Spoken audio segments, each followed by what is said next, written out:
Packers lost to the Titans. And the question remains, are the Packers going to make the playoffs or not this year? I say absolutely not. I think this season is going to sum up basically Aaron Rodgers' relationship with his players.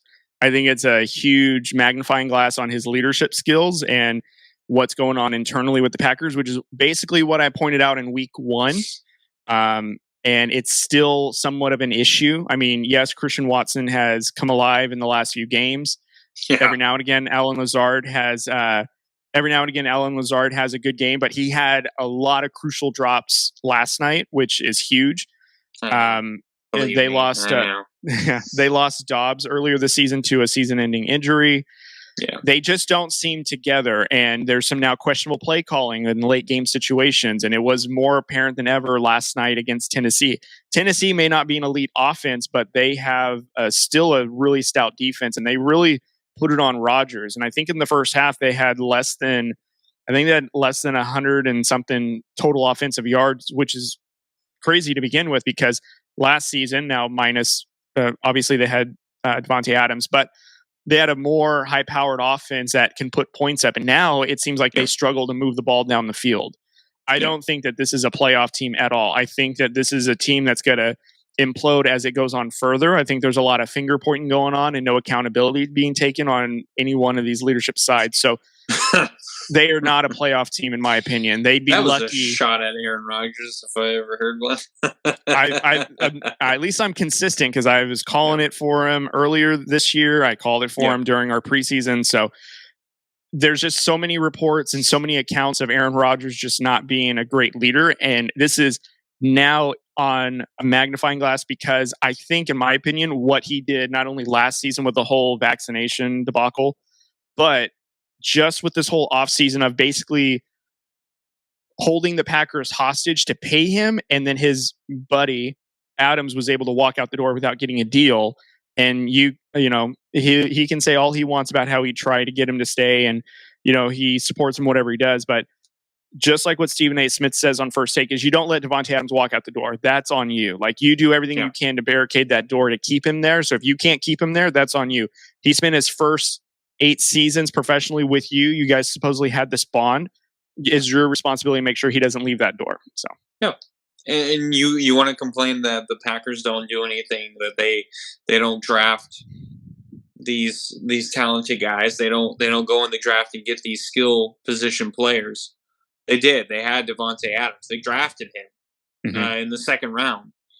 And he's been nothing but spectacular for you since he's gotten there.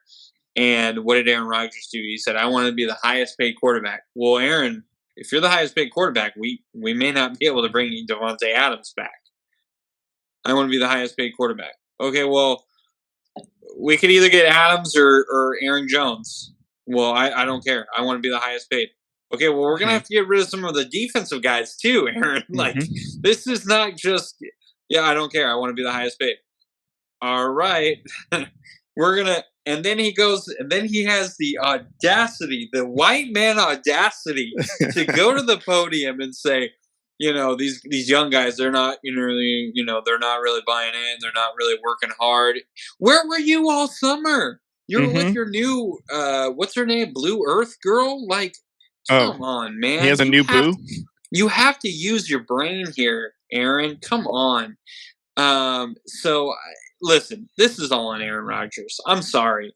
I know there's some people who are saying, oh, Matt LaFleur. No, this is Aaron Rodgers. Look at what Tom Brady did in New England and in Tampa Bay. He's done it forever. He's okay, pay my guy, pay me less, we'll win. Give me Gronk. What did they do? They paid Gronk in New England. Then he retired. Tom Brady went to Tampa and said, hey, listen, come out of retirement. I'll take less. They'll pay you. We're good. We'll win. What did they do? They paid him. They won. Just take a pay cut. I mean, say what you will, Raider Nation, but Derek Carr, he did the same thing. He said, you pay Hunter Renfrow, you pay Darren Waller, you pay Devontae Adams. And lately he's been saying, pay Josh Jacobs. You pay all those guys. Mm-hmm.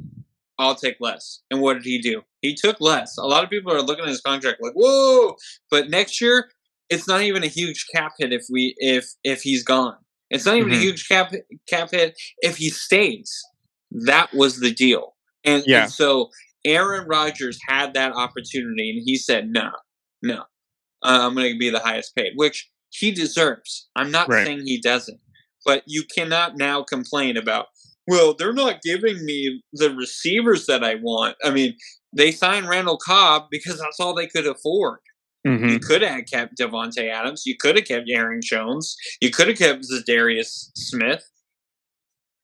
They're missing all those guys. Well, and I'm not even mad that Aaron Rodgers got himself paid. I'm kind of past that point. I'm more at the point is like, okay, you're going to get all this money, but we need you to help develop a relationship, get on the same page with these guys, because like there's a couple of times in the game last night that I was watching where obviously Aaron Rodgers sees something in the defense and he's hoping that Allen Lazard, for example, sees the same thing. And clearly he doesn't. Like I remember it was a fourth down. It was, I think, the last play of the Packers drive in the fourth quarter for them to get some points. And I think it was the fourth down where they turned the ball over and lost the game. Aaron Rodgers thought that Allen Lazard would continue to go to the goal line for the fade. Allen Lazard stops like 15 yards short, gives up on it because he thought he would go shorter than that. And what happens? Aaron Rodgers obviously sails it over everybody because Allen Lazard. Yeah, and then and I get it. Like Rodgers wanted him to keep going, and it probably should have. But that just looks like it's a communication thing with your guys of like, if you want to get on the same page and see what they're seeing, you got to get in the room with them. You got to talk with them. This reminds me of like when Peyton and Marvin Harrison are in the early days. They were so in sync because they spent so much time together. Is when they saw what the defense was giving him, they both knew exactly what route to run, where the ball should be. And they were just on time. Reggie Wayne, the same thing when he was the number one primary with the Colts back then. Peyton was very good. Tom Brady's very good at developing these relationships, getting on the same page with them. Tom Brady made a relationship with AB before AB started screwing around with Tom Brady anyways, to where they were able to get on the same page as well. And Aaron Rodgers has not been able to humble himself enough, I suppose, to be able to teach these guys how to play NFL football. He's expecting them to just do it. And he's objectively one of the best throwers of the football that the NFL has ever seen. But there's so much mounting evidence of his lack of leadership for these young players that need it. Yeah. They need someone like him to help guide them. And he, for some reason or another, just is flat out refusing to do that for these players. And you're seeing it on the field firsthand. Like it's quite amazing, in fact. Cody, and then that's why it's so important. That's why quarterbacks are one of the few positions that even on the non-mandatory training camps that quarterbacks need to be there. Why? That's why Tom Brady in 2020, when he was with Tampa, decided to get his receivers when they were like, "Hey, you guys can't get together," and he was like, "Screw that! I need to get them over here. We got to work," and he did. And it's like, this is why you have to do this during the summer. You can't go gallivanting on, as Colin Cowherd quotes it, ayahuasca tea, and have this like spiritual revelation on whatever you're trying to get. And it's just like, this is why it's so important to screw all that noise, go to your receivers and work. And work. Listen, I'm not saying Aaron Rodgers doesn't work, but he doesn't work with his receivers. That's obvious. Because you can tell me Devontae Adams will say whatever he wants. He's probably never going to say a bad word about Aaron Rodgers because, let's be honest, Devontae Adams didn't really develop until he was in Green Bay. He was really good in Fresno State. I'm not saying he wasn't, but I'm saying like he had to learn a little bit about Aaron Rodgers. But what did Devontae Adams do? He worked his tail off. And now Davante Adams, he's still thriving in Vegas. I mean, yeah, they're 2-7, of course. That's not great. But if you look at his numbers, he's still doing Davante Adams things. Mm-hmm. He's still thriving over there. So what it tells me is Aaron Rodgers just doesn't give a bleep anymore. I'm at the stage where I don't care. I'm just going to play how I play, and I'm going to blame everyone else. And what he didn't realize is everyone was going to notice, dude, it's on you. Mm-hmm. We see Tom Brady. We see, you can say what you want, but we see Justin Herbert. We say Patrick Mahomes. Mahomes has made Kadarius Toney a freaking superstar in Kansas City, and he's only been there for 2 weeks. I mean, come on.